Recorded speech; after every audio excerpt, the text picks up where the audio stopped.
Yan guys, tignan mo yung pasaheros ko na to. Nag-chat siya. Ano? Kung saan na ba raw ako. Akala ko nagmamadali siya. 2 kilometers yung binaybay ko. Tapos, pagdating ko, wala pa siya. Pababa pa lang.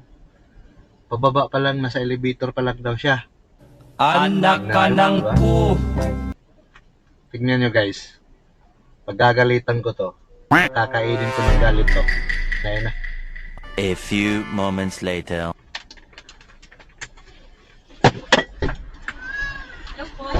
Yes, ma'am. May gamit kayo? Ilan ba kayo? Anak ka ng pu. Anak ka ng Oh, pu. iyak. Anak ka ng pulis ng may Okay na to? kawayan.